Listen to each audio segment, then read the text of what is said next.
A chamada chegou às 2h14 da manhã. Ethan Cole estava acordado, como todas as noites desde o divórcio. Ele estava sentado à mesa da cozinha com uma xícara de café frio e uma pilha de contas que ele ficava folheando de um lado para o outro. Ele ouviu o telefone vibrar na mesa e viu o nome na tela: Vice-Xerife Ray Mullins. Um velho amigo do ensino médio, e um sentimento indescritível subiu pelo seu peito antes mesmo de ele atender. Ryan havia partido. Ele ouviu aquelas palavras. Ele ouviu a voz de Ray, baixa e cautelosa, da forma como as pessoas falam quando estão transmitindo algo irrevogável. Gelo negro na rodovia 9. Logo após a curva perto do antigo silo de grãos. A caminhonete atravessou o guardrail. Os paramédicos fizeram o seu melhor, mas não foi o suficiente. Ethan ficou sentado ali, segurando o telefone por muito tempo depois que a ligação terminou. Ele não chorou, de jeito nenhum. Ele apenas ficou sentado, enquanto o relógio da cozinha fazia tic-tac e a neve caía silenciosamente do lado de fora da janela, atravessada pela luz do poste. Cada floco de neve caía e lá ficava. Ryan Hargrove era seu melhor amigo desde a 7ª série.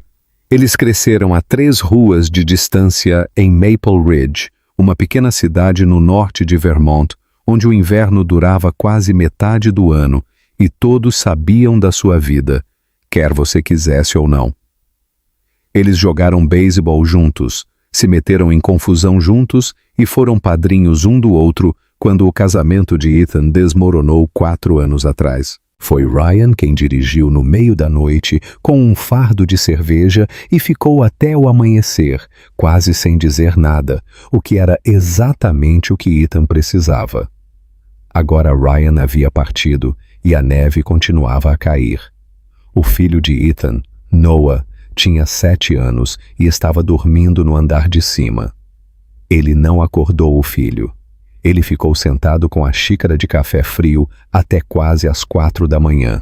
Então ele se levantou, lavou a xícara e subiu para ficar na porta do quarto do filho.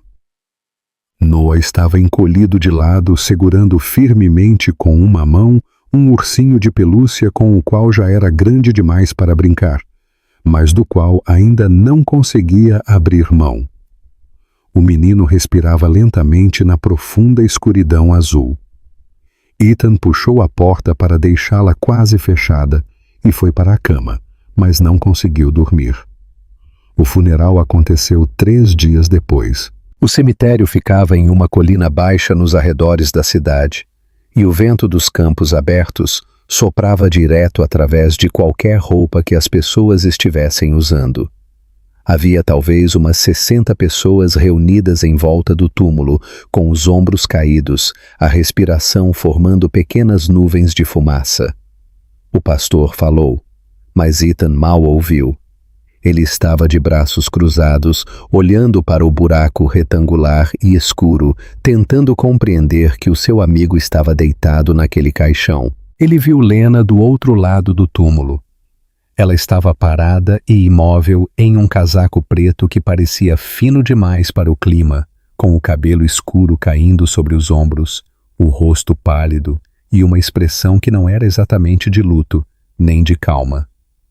Era o rosto de alguém que já havia chorado todas as lágrimas e agora só sabia suportar. Sentada bem perto dela, encolhida contra ela, estava Mia, de 6 anos, pequena para a sua idade, abraçando um coelho de pelúcia com tanta força que ambas as orelhas estavam esmagadas.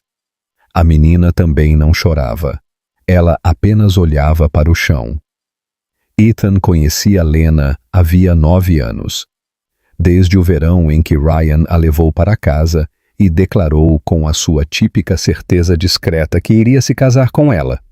Ethan simpatizou com ela imediatamente. Ela era quieta, mas não tímida, e sorria nos momentos certos. E ela ajudou Ryan a se tornar uma pessoa melhor de maneiras que eram difíceis de descrever, mas fáceis de notar. Ela sempre tratou Ethan bem, mesmo depois do divórcio dele. Quando muitos não sabiam o que dizer a ele não foi até ela no túmulo. Ainda não. Ele esperou até que a multidão diminuísse, até que a maioria dos carros tivesse deixado a área e descido a ladeira, até que restassem apenas algumas pessoas em pequenos grupos perto do estacionamento. Então ele se aproximou. Ela olhou para cima quando ouviu os passos dele na neve. "Ethan", ela disse. "Ele não preparou nada." Ele disse, "Sinto muito." E essas palavras continham uma dor que a linguagem não conseguia expressar totalmente. Ela assentiu com a cabeça. Mia se virou para olhar para ele com seus olhos grandes e redondos. Ela ainda abraçava o coelho de pelúcia contra o peito. "Oi, querida", ele disse. Mia não respondeu. Ela encostou o rosto no casaco da mãe. Ele ficou ali por mais um momento. O vento soprou pelas árvores nuas na beira do cemitério, e uma fina camada de neve caiu dos galhos, cobrindo silenciosamente a neve branca no chão. "Se você precisar de alguma coisa", ele disse. "Qualquer coisa." Lena olhou para ele atentamente. "Eu sei", ela disse. "Obrigada."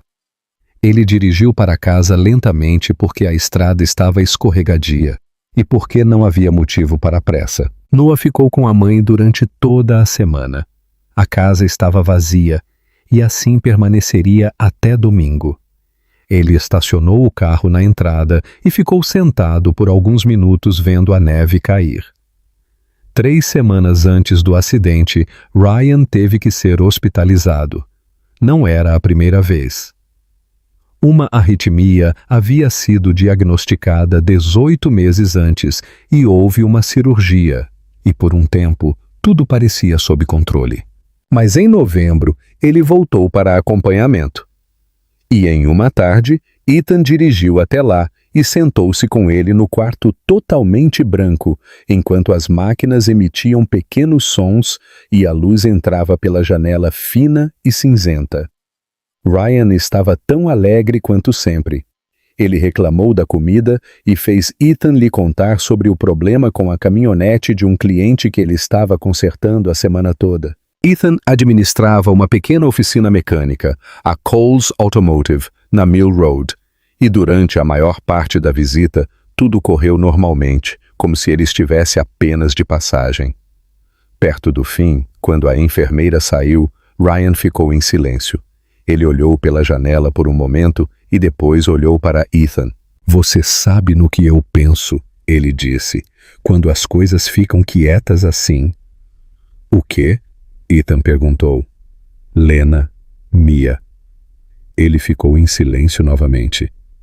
"Bem, não vai acontecer nada", disse Ethan, "porque foi isso que você disse." Ryan olhou para ele, não chateado, nem desdenhoso. Apenas olhou direto em seus olhos. "Se acontecer alguma coisa", ele repetiu, "você vai cuidar delas, não vai?" Não era exatamente uma pergunta. Ethan olhou para o amigo por um momento, observando o seu rosto. Agora ele estava mais velho do que na época em que jogavam beisebol no campo no verão. As rugas nos cantos dos olhos, os cabelos grisalhos começando a aparecer nas têmporas, e algo passou entre os dois que nenhum deles conseguiu nomear. "Claro", disse Ethan. Ryan assentiu uma vez, e o momento passou. A enfermeira voltou, e Ryan começou a reclamar da comida novamente. Ethan ficou mais meia hora antes de dirigir para casa. Ele não considerou aquilo uma promessa séria. Ele apenas pensou que era o tipo de coisa que os amigos dizem, o tipo de garantia que é dada, aceita e depois guardada. Ele não esperava ter que cumprir aquela obrigação dentro de 5 semanas. Mas agora, aqui estava ele. Ele começou a passar na casa da rua Oak no 2º dia após o funeral. Ele disse a si mesmo que estava indo apenas para fazer uma visita. Na primeira vez, ele levou comida, leite, pão, um saco de maçãs, coisas que ele havia comprado no mercado Turner no caminho. Lena abriu a porta usando um suéter com uma mancha de café na manga e olheiras sob os olhos.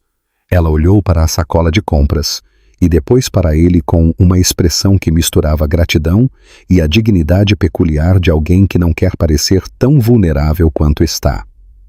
Você não precisava fazer isso, ela disse. Ele disse que estava no mercado e isso era verdade. Ele deixou as compras e foi embora. Mas ele voltou no dia seguinte porque o aquecedor estava fazendo um barulho estranho quando ele esteve lá e ele tinha quase certeza do que era.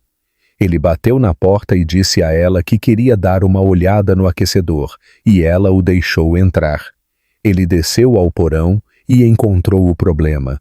O trocador de calor estava rachado, e passou 2 horas consertando-o de forma definitiva, em vez de fazer um remendo de 10 minutos, como poderia ter feito. Quando ele voltou para o andar de cima, Mia estava sentada à mesa da cozinha fazendo o dever de casa.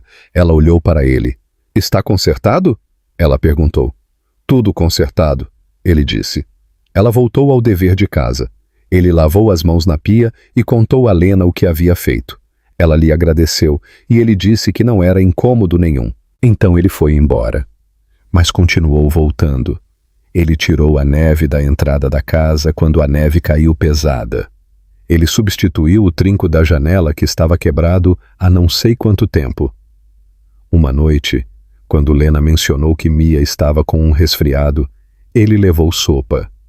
Ele não se importou com isso, e Lena também parou de se desculpar por aceitar ajuda, o que ele achou que era melhor para os dois. Noah às vezes ia com ele nos dias em que Ethan cuidava do menino. As 2 crianças se observavam com cautela. A princípio, Noah, que era 1 ano mais velho que Mia, falava naturalmente demais para uma criança que nunca havia se sentido excluída. Mia era mais quieta, sempre alerta, ainda carregando o coelho para todos os lugares. Mas pela 3ª ou 4ª vez, elas começaram a encontrar maneiras de se aproximar. Como de costume quando os adultos lhes dão espaço, fevereiro chegou com uma onda de frio cortante que tornou o ar sombrio. Ethan gradualmente desenvolveu uma rotina sem fazer isso ativamente. Nas manhãs de terça e quinta-feira, quando Noah ia para a escola, ele passava na rua Oak a caminho da oficina. Ele levava café, às vezes 2 copos, da lanchonete do Fletcher, um para ele e outro para Lena.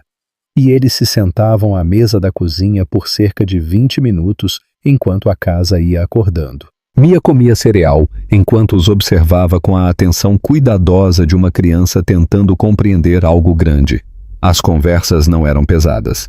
Eles falavam sobre a cidade, sobre o clima, sobre se o conselho escolar iria realmente cortar o programa extracurricular.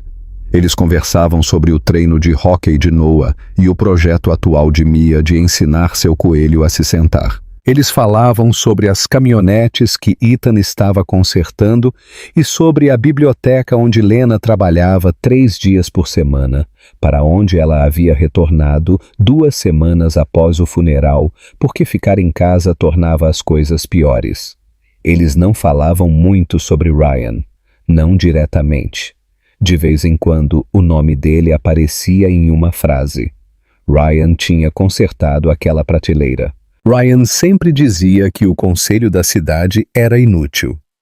Ryan costumava fazer o seu conhecido bolo de café todos os domingos de manhã, e o nome pairava pela cozinha como um som e desaparecia imediatamente. Ambos o deixavam ir sem ir atrás dele. Uma tarde, na 2ª semana de fevereiro, Ethan estava ajudando Mia com a lição de leitura na mesa da cozinha, enquanto Lena estava no quarto dos fundos no telefone com alguém da Secretaria de Educação. O livro que Mia estava lendo era sobre uma garotinha que encontrava uma porta em uma árvore e passava por ela para um lugar onde os animais falavam. Mia lia lenta e cuidadosamente, movendo o dedo sob cada palavra. No final da página, ela parou. Ela se virou para olhar para ele. "Você vem aqui todo dia?" Ela perguntou. "Não todo dia", ele respondeu. "Alguns dias por semana." Ela pensou sobre isso. "Por quê?" Ele considerou a pergunta. Ele poderia lhe dar uma resposta simples, o tipo de resposta que encerraria a conversa. Em vez disso, ele disse: porque o seu pai era o meu melhor amigo, e porque eu gosto de você e da sua mãe. Ela pareceu achar isso aceitável. Ela voltou a ler o livro. Então, no final da página seguinte: você vem amanhã? Ele fez uma pausa. Eu posso vir, ele disse.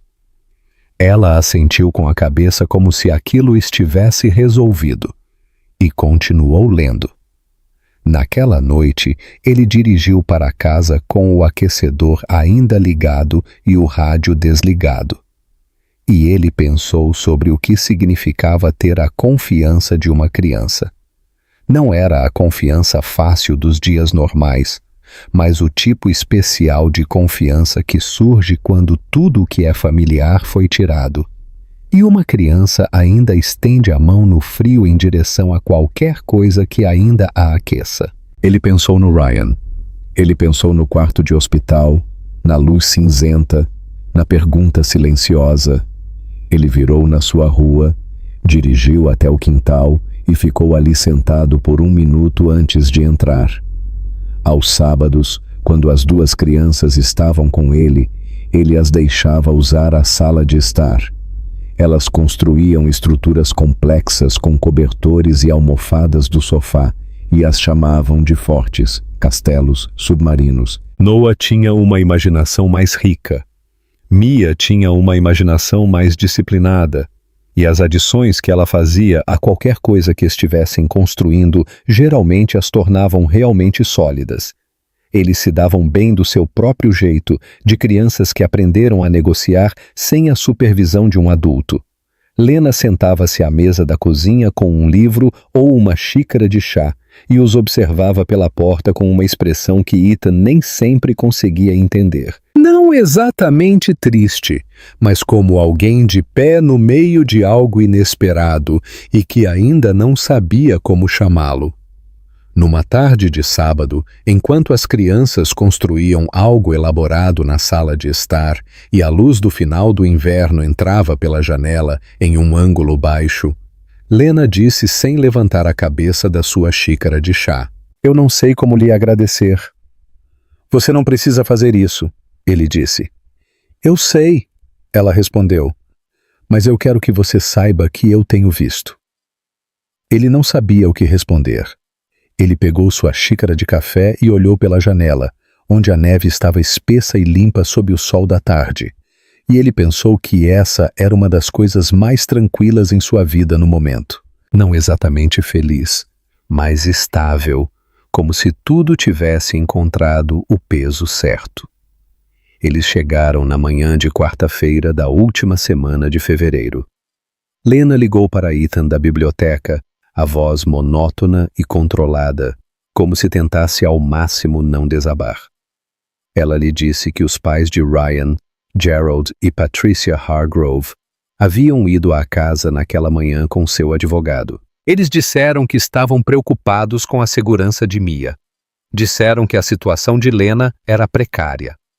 O advogado deles usou a palavra precária. Ela repetiu a palavra 2 vezes. E eles acreditavam que Mia seria melhor cuidada em um ambiente mais estável. Eles estavam ameaçando entrar com um pedido de custódia. Ethan dirigiu até a biblioteca. Ele encontrou Lena no escritório dos fundos, sentada na pequena mesa que ela usava para classificar os livros. Suas mãos agarravam com força a xícara de chá que ela não bebia. Ela parecia ter acabado de apanhar. Ele puxou uma cadeira e se sentou. Ela contou-lhe tudo. Gerald e Patricia nunca foram calorosos um com o outro. Ryan os amava da maneira complexa de um filho que cresce com reservas, sempre se sentindo inadequado e que havia aceitado isso. Mas a distância entre eles sempre esteve presente. Após o casamento, depois que Lena, que não era de Maple Ridge, que trabalhava na biblioteca, e não era a pessoa que eles imaginavam para seu filho, apareceu, a distância só cresceu. Eles se comportaram com educação no funeral, só isso. Mas agora eles tinham um advogado e uma lista de preocupações: a renda de Lena, a condição da casa e a questão de se uma mulher que trabalha meio período na biblioteca poderia atender às necessidades de seu filho. O advogado não foi cruel, até mais do que cruel. Ele foi muito racional. Eles podiam fazer isso. Lena disse que Vermont tem leis sobre a custódia dos avós. Se eles pudessem provar instabilidade, teriam que provar muita coisa. Ethan disse que eles tinham dinheiro. Ela disse que eles podiam argumentar. O advogado deles já havia feito isso. Ele disse que eles estavam observando, fazendo anotações. Ela disse a palavra da forma como as pessoas geralmente a usam para descrever algo com mau cheiro. Ethan olhou para a parede atrás dela. Havia um pequeno pôster sobre programas de leitura de verão e um calendário impresso com muitos dias circulados com marcador vermelho, além de uma foto de Mia afixada perto do canto da parede. Ela estava sorrindo e segurando o coelho de pelúcia debaixo do braço. Ele pensou em Mia lendo o livro sobre animais na mesa da cozinha. Ele pensou em como ela perguntou com tanto cuidado: "Você vem amanhã?" E o peso daquela pergunta. "Do que você precisa?" ele disse. Lena ficou em silêncio por um momento. "Eu ainda não sei", ela disse. "Preciso falar com alguém, um advogado para mim." Ela fez uma pausa. "Alguém me disse que há coisas que tornam a construção de um caso mais difícil, se a situação familiar fosse diferente." Ele esperou. "Diferente aqui significa estável", ela disse. "Significa 2 adultos, significa não." Ela parou. A sala estava muito silenciosa. Fora da porta do escritório, a biblioteca começava a se agitar com os sons matinais de pessoas entrando para fugir do frio. Finalmente ela olhou para ele. A expressão dela era calma, como se ela tivesse pensado cuidadosamente sobre o que ia dizer, mas ainda não tivesse decidido se deveria dizer ou não. "Eu não estou pedindo nada", ela disse. "Eu só quero que você saiba qual é a situação atual." Ele assentiu com a cabeça. Ele olhou para a foto de Mia na parede por um momento e depois voltou a olhar para Lena. "Tudo bem", ele disse. "Deixe-me pensar a respeito." Ele dirigiu de volta para a oficina e fez 3 pequenos serviços além de uma troca de óleo em silêncio, enquanto o problema continuava girando em sua cabeça. Ele pensou no rosto cauteloso e frio de Gerald Hargrove no funeral. Ele pensou no que um advogado poderia fazer com a vida de Lena no papel. A renda de meio período, a hipoteca que ela estava conseguindo pagar, mas no limite. Uma criança que havia perdido o pai e que, numa avaliação honesta, ainda estava tentando encontrar o seu próprio caminho. Ele pensou em Mia. Ele pensou no Ryan no quarto de hospital. Ele cuidaria delas. Ele ficou na oficina até às 7 horas, depois trancou a porta e dirigiu até a rua Oak. Naquela noite, houve uma tempestade. Ela foi se formando durante o dia todo, o tipo de tempestade de fevereiro que Vermont costumava ter sem muito aviso prévio. Uma parede de nuvens chegou do Canadá. A temperatura caiu constantemente durante a tarde até que, à noite, o mundo lá fora estava envolto em um branco espesso. Ethan havia verificado a previsão do tempo antes de sair da oficina e dirigiu até a rua Oak enquanto as ruas ainda estavam limpas. Mia já estava dormindo quando ele chegou. Ele e Lena se sentaram à mesa da cozinha com a luz fraca enquanto a tempestade açoitava a janela e a velha casa rangia com o vento. A energia piscou 2 vezes. Eles acenderam velas que pegaram na gaveta. Lena as deixou lá, e a cozinha de repente teve um brilho quente e antigo. Eles conversaram um pouco sobre coisas do dia a dia, como as pessoas fazem quando estão contornando um grande problema. Eles falaram sobre o time de hóquei de Noah e se o treinador era rígido demais com os jovens jogadores. Falaram sobre um livro que Lena estava lendo.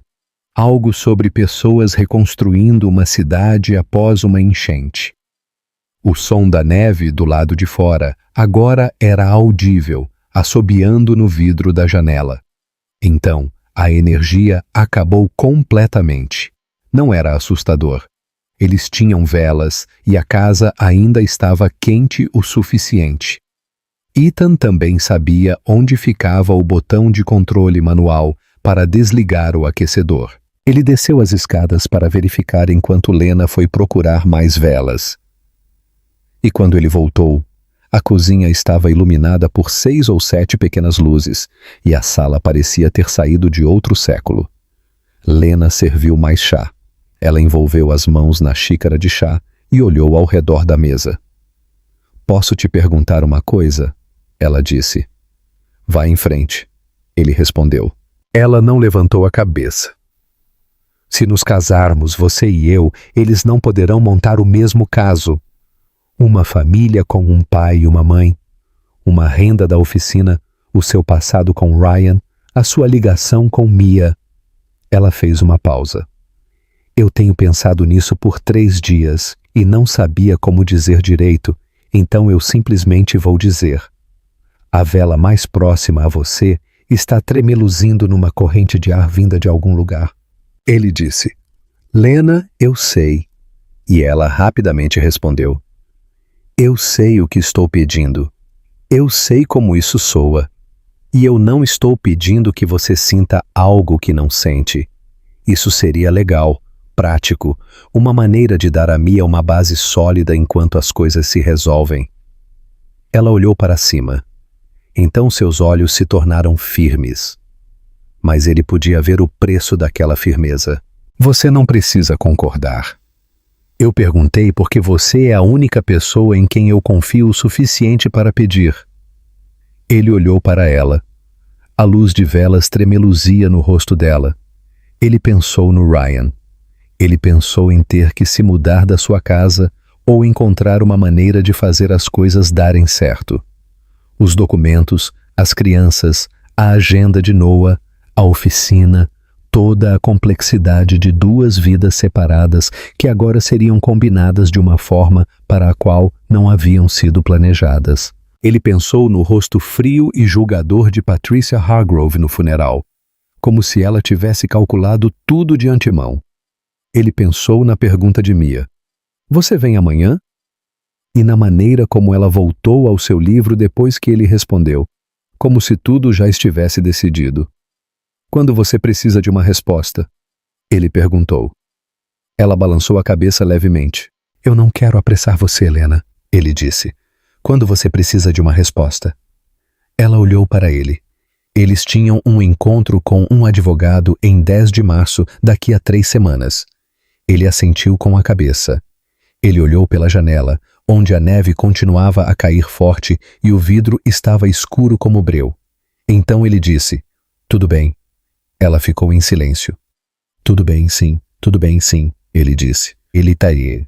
Ela olhou para ele por um longo tempo, e ele pôde ver em seu rosto algo que não era exatamente alívio, mas algo mais complexo, a expressão de alguém que acabou de aceitar uma ajuda que não queria precisar e estava tentando segurar as 2 coisas ao mesmo tempo.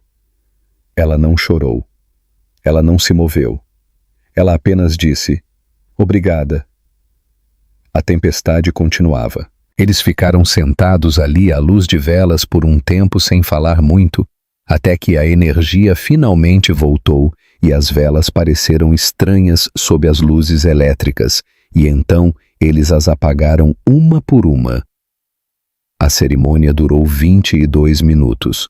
Foi na manhã de quinta-feira da primeira semana de março, no cartório da prefeitura de Maple Ridge, uma sala que cheirava a papel velho e ao odor característico de produtos de limpeza institucionais, algo que provavelmente não havia mudado em 40 anos. A tabeliã chamava-se Diane Puitt. Ela trabalhava lá há muito tempo e já tinha visto muita coisa naquela sala, desde a dor até o alívio, e todo tipo de emoção que leva as pessoas a assinar documentos. E ela conduziu a cerimônia de casamento civil com uma solenidade natural que Ethan apreciou muito. Lena vestia um vestido azul escuro, que ela já tinha, e um casaco de lã. Seu cabelo estava preso em um coque arrumado. Ela usava os pequenos brincos de pérola que Ethan a viu usar quando ia à biblioteca. Ela estava calma e cuidadosa, que era a sua maneira de superar coisas difíceis. Ethan usava o paletó que ele guardava para as ocasiões que não eram casuais, mas também não tão formais. O paletó que ele havia usado no funeral de Ryan. Só mais tarde ele percebeu algo em que não havia pensado até já estar dentro do prédio, que não havia nenhum outro convidado. Eles haviam concordado com isso. Noah estava na escola. Mia estava na biblioteca com Janet, colega de trabalho de Lena, que foi simplesmente informada de que Lena tinha algo a fazer.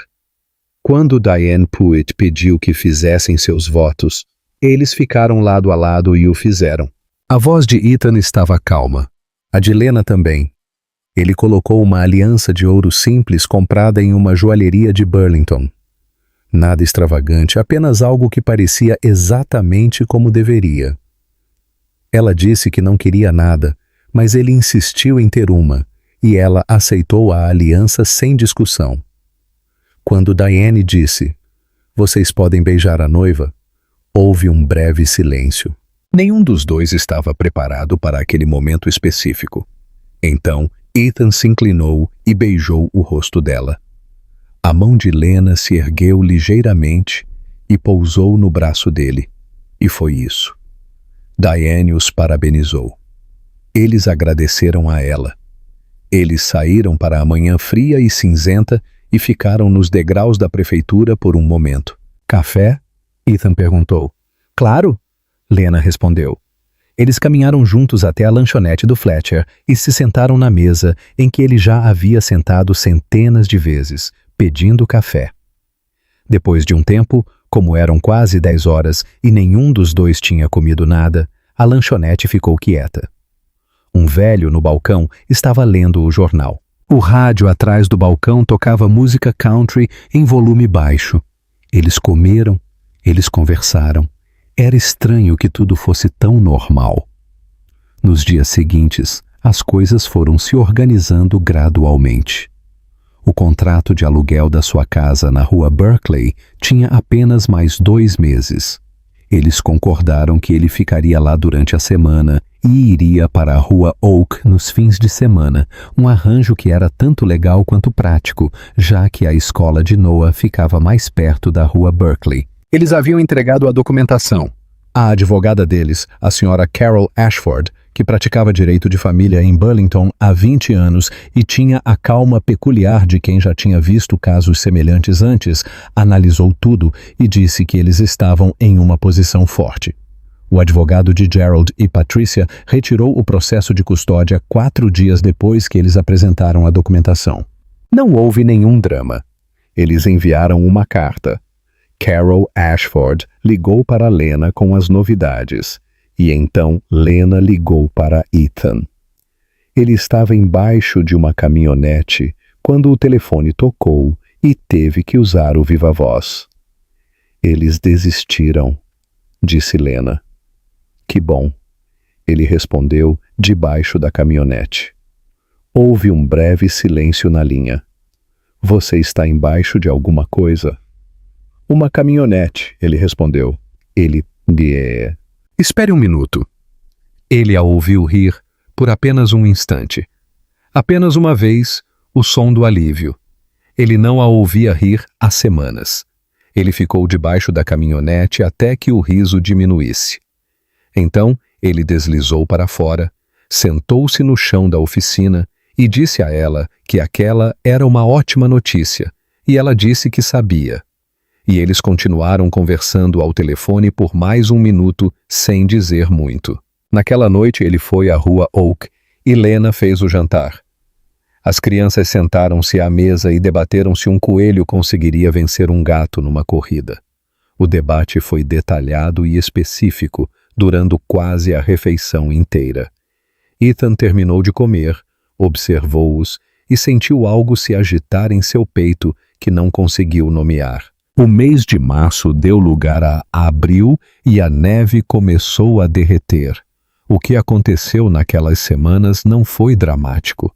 Pelo contrário, foi a lenta acumulação de refeições diárias e deveres de casa, o ritmo individual de duas crianças vivendo num mesmo espaço e o estreitamento gradual e inesperado da distância entre dois adultos que concordaram em compartilhar uma vida, sem realmente terem concordado em compartilhar a si mesmos. Ethan passou mais tempo na Rua Oak à medida que seu contrato de aluguel na Rua Berkeley chegava ao fim.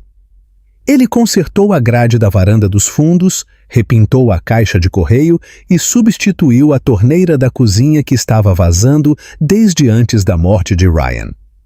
Ele fez essas coisas porque elas precisavam ser feitas e porque fazê-las era a sua maneira de preencher o espaço na sua alma que de outra forma se sentiria desconfortável com a estranheza das suas circunstâncias atuais. Lena havia preparado um quarto para ele, na verdade o pequeno quarto no final do corredor que antes era usado como depósito. Ela o limpou, colocou uma cama e um armário dentro e fez isso sem qualquer discussão, algo que ele respeitou muito. Ele ainda mantinha as suas coisas lá. Eles tinham um ritmo de vida familiar cuidadoso, atencioso, como duas pessoas tentando não incomodar uma outra, mas ainda havia momentos que quebravam aquele arranjo cuidadoso. Numa tarde de abril, Ethan voltou da loja de materiais de construção e encontrou Mia sentada à mesa da cozinha, não fazendo o dever de casa, mas apenas sentada lá, com o coelho de pelúcia no colo, olhando para o vazio. Ele colocou a sacola de compras no balcão, serviu-se de um copo de água e ficou ali parado por um momento, tentando entender o que estava acontecendo. "Você está bem?" ele perguntou. Ela olhou para ele. Ela tinha o mesmo hábito de silêncio da mãe, parecendo pensar cuidadosamente antes de falar. "Sinto falta do papai", ela disse. Ele colocou o copo no balcão. Ele puxou uma cadeira e sentou-se de frente para ela. "Eu sei", ele disse. "Você também sente falta dele?" Ela perguntou. "Todos os dias", ele disse. Ela virou a folha de papel. Então ela assentiu como se essa fosse a resposta certa para uma pergunta que a estava incomodando por um longo tempo. Ela pegou o coelho e o abraçou contra o peito, da mesma forma como costumava fazer quando queria resolver algo em seu coração. "Ele falou sobre você", ela disse. "Ele disse que você era o seu melhor amigo de todos." Ethan olhou para a mesa por um momento. Ela quase sorriu. "Não exatamente. Mas quase logo depois do jantar daquela noite, Lena fez sopa e as crianças comeram sem reclamar de nada. Isso também foi uma pequena vitória. Noah e Mia foram para a sala de estar enquanto Ethan ajudava a limpar a mesa. Ele estava empilhando pratos no balcão quando ouviu Noah na sala ao lado explicando algo sobre hóquei com um tom muito confiante. E ouviu Mia fazer uma pergunta mais precisa do que ele pensava. E ouviu Noah parar um pouco e dizer: tá bom, esse é um bom argumento." Lena estava ao lado dele na pia, com as mãos mergulhadas na água. Ela sorriu e olhou para a parede. O jantar se tornou um ponto fixo na semana. Então, dia sim, dia não. E depois, quase todos os dias, as crianças começaram a tratar a mesa da cozinha como território neutro, onde as regras das suas vidas separadas não se aplicavam completamente, onde Noah podia contar longas histórias sobre coisas não muito interessantes que aconteciam na escola, mas Mia ainda assim ouvia, e onde Mia podia explicar de forma bastante extensa sobre o mundo interior de seu coelho, um animal que foi dotado de uma imaginação completa. O seu nome foi mencionado em um determinado momento, Sargento William P. Hopscotch. De sua parte, Ethan ouvia. Ele havia percebido isso sobre si mesmo, que a sua melhor qualidade como pai e talvez como pessoa era uma verdadeira disposição de ouvir em vez de apenas esperar a sua vez de falar. Ryan havia lhe dito isso anos atrás, e ele nunca esquecera. Num domingo de manhã, no final de abril, ele estava fazendo panquecas. Era cedo e Lena ainda estava dormindo. Noah havia descido e sentado à mesa comendo cereal antes de Ethan começar a cozinhar. Então Mia apareceu de pijama, segurando o coelho de pelúcia. Noah disse: "Ele está fazendo panquecas." Mia respondeu: "Eu sei," e subiu na sua cadeira. Ethan estava no fogão medindo a massa. Ele ouviu Mia dizer atrás dele em uma voz pequena e muito suave: "Papai." No começo, ele não tinha certeza se tinha ouvido direito. A palavra foi tão baixa que ele não se virou. Ele ficou no fogão com a frigideira na mão e a massa pela metade e sentiu algo acontecer dentro de si que não havia antecipado de forma alguma. Não foi um pensamento, não foi uma decisão, mas uma sensação física, como se algo que estava fechado há muito tempo tivesse sido aberto. Ele cuidadosamente despejou o resto da massa na frigideira e a observou se espalhar. Ele ouviu Noah dizer: "Você quer colocar mirtilos?" E ouviu Mia dizer: "Sim, por favor." E foi isso. Ele terminou de fazer as panquecas. Ele as levou para a mesa. Ele se sentou com as crianças e eles comeram. Aquela manhã foi muito quieta e normal. Ele pensou em Ryan e pensou que talvez a melhor coisa que alguém possa fazer pela pessoa que perdeu seja colocar todo o seu coração nas coisas que essa pessoa amava. Maio chegou e a neve finalmente derreteu em todos os lugares, deixando apenas sombras profundas sob os pinheiros na beira do quintal. Ethan havia dormido no quartinho no final do corredor por 6 semanas. Seu aluguel na rua Berkeley havia terminado em meados de abril, e ele havia levado suas coisas para lá de forma organizada, incluindo ferramentas, livros, a boa frigideira de ferro fundido que ele tinha desde antes do seu primeiro casamento e até mesmo a bolsa de hóquei do Noah. Foi uma mudança real, uma mudança duradoura, e exigiu mais coordenação do que ele esperava, e depois o pequeno quarto ficou ainda mais apertado. Ele não disse nada sobre isso. Não havia uma boa maneira de falar. De sua parte, Lena continuou a fazer o que sempre fazia. Quando as questões internas ficavam complicadas, ela se tornava mais eficiente. Ela reorganizou a despensa. Ela assumiu mais uma manhã na biblioteca. Ela sempre foi atenciosa com as pequenas coisas. Ela lembrou que ele gostava de café sem açúcar. Ela comprou o suco de laranja de que Noah gostava. Ela garantiu que sempre houvesse um lugar para estacionar a caminhonete dele na entrada. Sob todos os aspectos práticos, ela era uma boa parceira no acordo que eles haviam alcançado, mas tinha se tornado mais silenciosa. Não que ela não fosse amigável, ela nunca deixou de ser, mas estava mais cuidadosa, como se estivesse mantendo um certo limite. Ethan percebeu isso. Ele não tinha certeza do que estava percebendo, mas percebeu. Uma noite, depois que as crianças foram para a cama, eles estavam sentados na sala de estar lendo. Isso havia se tornado um hábito. No final do dia, quando as coisas se acalmavam, ele abaixou o livro e disse sem planejar: "Você está bem?" Ela olhou para cima. "O que você quer dizer?" "Quero dizer que ultimamente você parece... eu não sei. Como se algo estivesse incomodando você." Ela olhou para ele por um momento. Ela ainda segurava o livro com força, com um dedo entre as páginas para marcá-lo. "Estou bem," ela disse. "Tudo bem," ele disse. Ela olhou de volta para o seu livro. Ele também pegou o seu livro. Eles leram em silêncio por um tempo. Então ela disse: "Posso te fazer uma pergunta honesta?" "Claro," ele respondeu. Ela colocou o livro no braço da cadeira.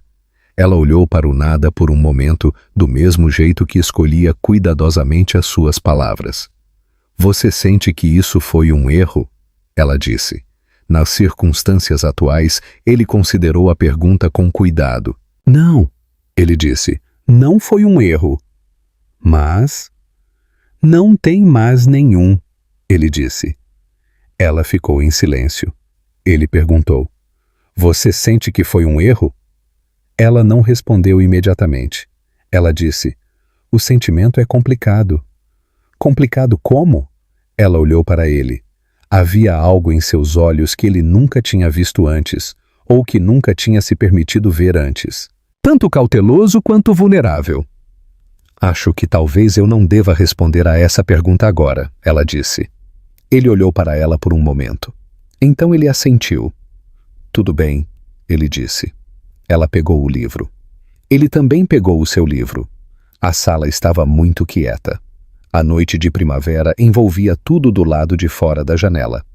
A primeira noite quente em muito tempo, e em algum lugar ao longe, um sapo coachava na direção do lago no fim da rua. Ethan virou uma página que nunca tinha lido e olhou para ela sem ler o conteúdo.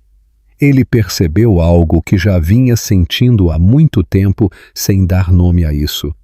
Um certo peso na casa, uma qualidade no ar em certos momentos, a forma como a sala podia mudar quando ela entrava.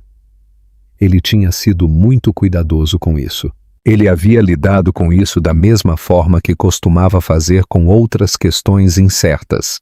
Dar tempo, não forçar as coisas e confiar que tudo iria se acalmar. Mas apesar de todo o seu controle, algo ainda estava acontecendo. Ele pensou na distância que ela continuava mantendo. E ele pensou que tal distância, o tipo de distanciamento intencional e duradouro, nunca é acidental. Ele virou para outra página que não tinha lido. Lá fora, o sapo coachou de novo. A noite de primavera mantinha o seu calor. A casa parecia respirar ao redor deles. Pela primeira vez em muito tempo, todos os quartos estavam ocupados e quietos, daquele jeito que a quietude tem quando contém alguma coisa.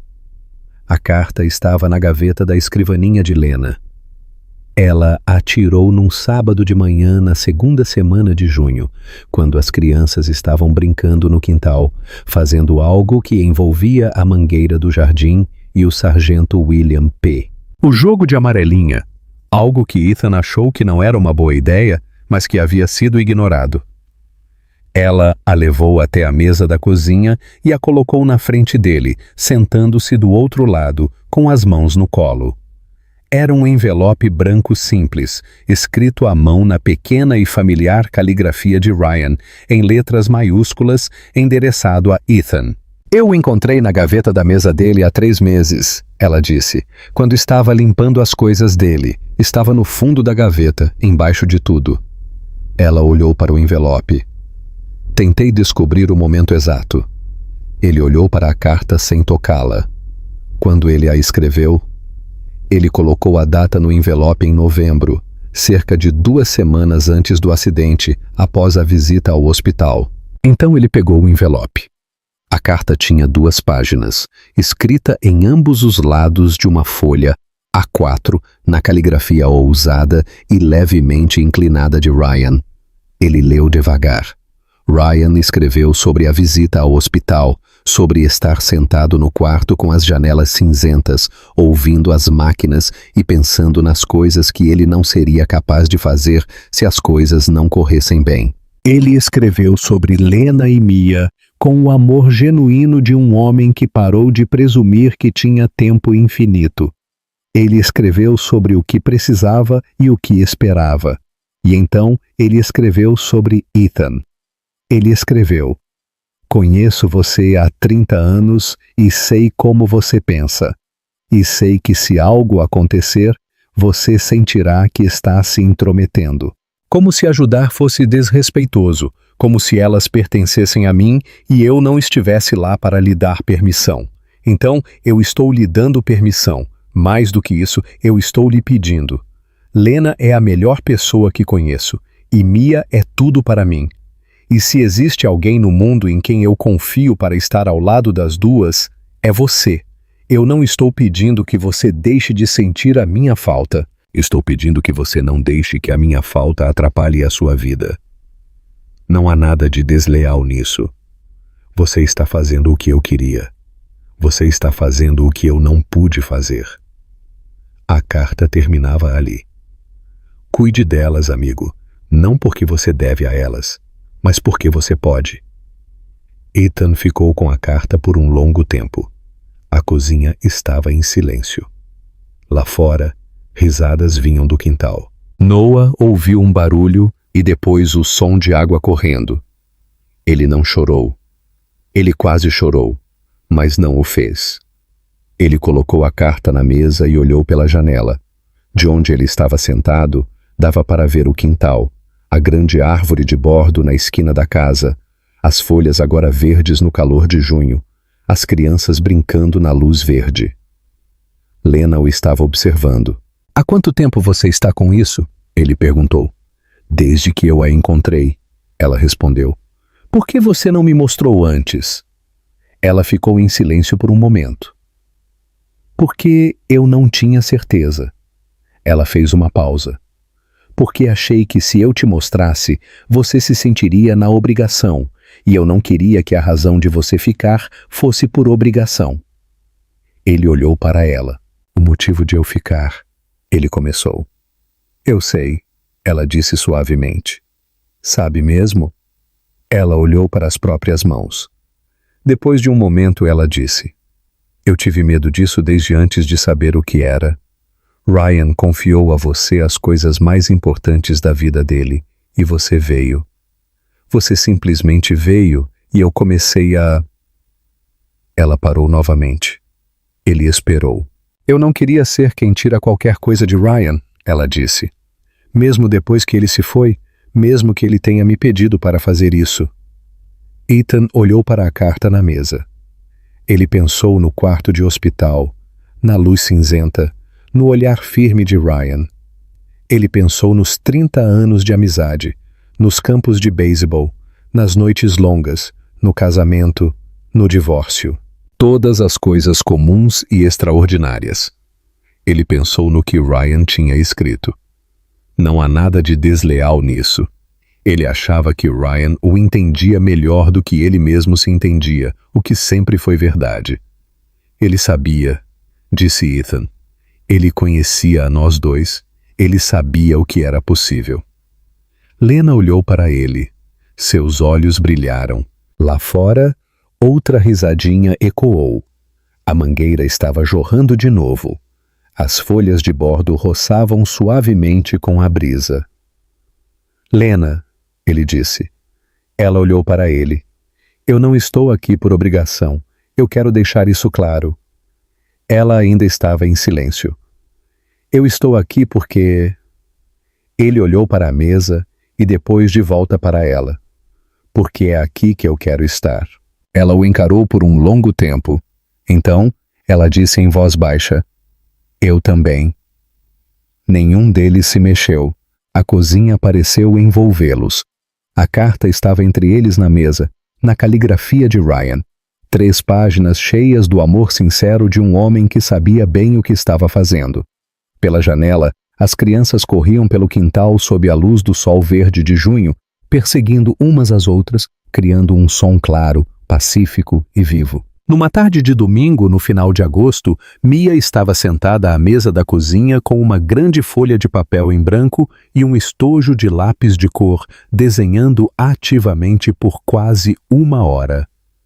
Ela era meticulosa com cada detalhe, escolhendo as cores com cuidado, virando o lápis de cabeça para baixo para usar uma ponta mais afiada e repassando as linhas para garantir que estivessem precisas. Ela não pediu ajuda e não queria que ninguém visse até que terminasse. Ethan estava sentado lendo um livro na varanda dos fundos. Noah estava em algum lugar do bairro, talvez na casa do garoto Fowler, no fim da rua, onde um projeto complexo envolvendo uma casa na árvore estava entrando em seu 3º verão de construção. Lena estava dentro de casa. Em algum lugar, ele ouviu a menina se movendo entre a cozinha e o quarto, fazendo aquelas coisas silenciosas do dia a dia que ele próprio costumava fazer aos domingos. Ele ouviu Mia chamar. "Terminei." Ele largou o livro e entrou na casa. Lena apareceu na porta da cozinha quase ao mesmo tempo. Mia levantou o desenho. Ela havia desenhado 4 bonecos em fila, com a combinação peculiar de cabeças desproporcionais e expressões emocionais exatas, características dos desenhos infantis. Os personagens estavam rotulados com letras maiúsculas e cuidadosas da esquerda para a direita: Ethan, Mamãe, Mia, Noah. Acima, com letras ligeiramente maiores, ela acrescentou as palavras: Minha família. A casa ao fundo tinha uma árvore ao lado. Era o bordo, e a árvore estava cheia de folhas, cada folha desenhada individualmente. Ethan olhou para o desenho por um momento. Ele olhou para o retrato rotulado como Ethan, a cabeça redonda, os cabelos escuros, os braços desproporcionais, e ele olhou para as palavras Minha família acima daquela fileira de pessoas e sentiu algo no peito que ele não conseguia nomear claramente. Não era uma sensação de estar incluído. Exatamente, era algo mais específico que isso. A sensação de ser visto com precisão, ser desenhado por uma garota de 6 anos que olhou para o que estava na sua frente e passou isso para o papel sem qualquer hesitação. Ele limpou a garganta. Que lindo, ele disse. Mia entregou-lhe o desenho. Para você, ela disse. Ele o pegou. Ele o segurou com cuidado. Lena estava parada na porta sorrindo, mas ele ainda não havia olhado para ela porque precisava de um momento para admirar o desenho primeiro. Ele encontrou um pequeno ímã na gaveta de miudezas e colocou o desenho na geladeira, bem no nível dos olhos de Mia. Ele deu um passo para trás e olhou para o desenho lá. 4 bonecos em fila, o bordo, as letras maiúsculas. Minha família, Noah disse 20 minutos depois. Cheio de grama e falando alto, ele entrou vindo de fora e parou na frente da geladeira. Ei, ele disse. Aqueles somos nós. Isso mesmo, disse Ethan. Noah olhou para a imagem por um momento. Ela desenhou meu cabelo errado, ele disse. Eu desenhei perfeitamente certo, Mia disse da mesa. Seu cabelo é muito encaracolado. Não é não. É sim, Lena disse da porta. Noah se virou para apelar a ela, mas ela disse, eu não quero me envolver. Então eles voltaram para a cozinha. Ethan sentou-se à mesa e os deixou discutir. Ele podia ouvir Lena se movendo pela cozinha, o som de algo sendo cortado na tábua. A noite entrava pela janela, as longas e douradas noites de agosto que parecem que vão durar para sempre e depois desaparecem rapidamente. Naquela noite, depois que as crianças foram para a cama e a casa ficou silenciosa, ele foi até a porta da cozinha. Lena estava lavando os últimos pratos na pia. A luz fraca entrava pela janela acima da pia. O quintal estava tingido de um azul escuro no final do pôr do sol. Ela ouviu seus passos e virou a cabeça para olhar para trás. Oi? Ela disse. Ele foi para o lado dela. Ele olhou pela janela. Oi? Ele disse. Eles ficaram lá por um momento. A casa ao redor deles em silêncio. Ele pensou no inverno, no telefonema às 2 da manhã, no cemitério ao vento. Na primeira vez em que bateu na porta levando comida. Ele pensou no quarto do hospital, na carta e na qualidade especial de uma amizade que confia em você a ponto de compartilhar tudo. Ele pensou em tudo aquilo, a forma como as pessoas pensam em algo quando estão do outro lado e podem ver o seu formato. Lena secou as mãos no pano de prato. Ela o colocou no balcão. Ela se virou para ele e ele também se virou para ela. E eles ficaram muito próximos na luz fraca da cozinha, assim como ficaram próximos à luz de velas em fevereiro, no meio da tempestade, quando ela disse, e se a gente se casasse? E toda aquela estrutura impossível desta vida havia começado. Ele estendeu a mão para escovar suavemente uma mecha de cabelo do rosto dela. da mesma forma como as pessoas fazem com alguém quando não estão mais sendo cuidadosas. Ela o olhou intensamente, e aquele olhar ainda era o mesmo de alguém que nunca foge de coisas difíceis. "Nós estamos bem", ele disse. Ela assentiu sem nenhuma dúvida. "Nós estamos bem", ela disse. Ele a beijou. Não foi o beijo no rosto da prefeitura, nem o gesto cuidadoso de um homem cumprindo um acordo. Era algo diferente, mais lento, mais seguro e que veio de forma natural. Ela colocou a mão no peito dele, bem em cima do coração. Eles ficaram na cozinha por um momento, a quente noite de agosto pressionando a janela, a casa cheia de gente e silenciosa ao redor deles, o desenho na geladeira, as crianças no andar de cima, tudo que era ordinário e insubstituível em uma vida que havia, sem aviso, se tornado exatamente o que ela era, o que deveria ser. Pela janela, o bordo se erguia contra o céu. As folhas roçavam suavemente na brisa da noite. Em alguns meses, as folhas mudariam de cor, o frio retornaria e a neve cairia novamente em Maple Ridge como sempre, cobrindo tudo de branco, tornando o mundo simples e imaculado. Mas isso ficaria para mais tarde. Por enquanto, a casa estava quente, era verão, e as pessoas lá dentro estavam exatamente onde precisavam estar.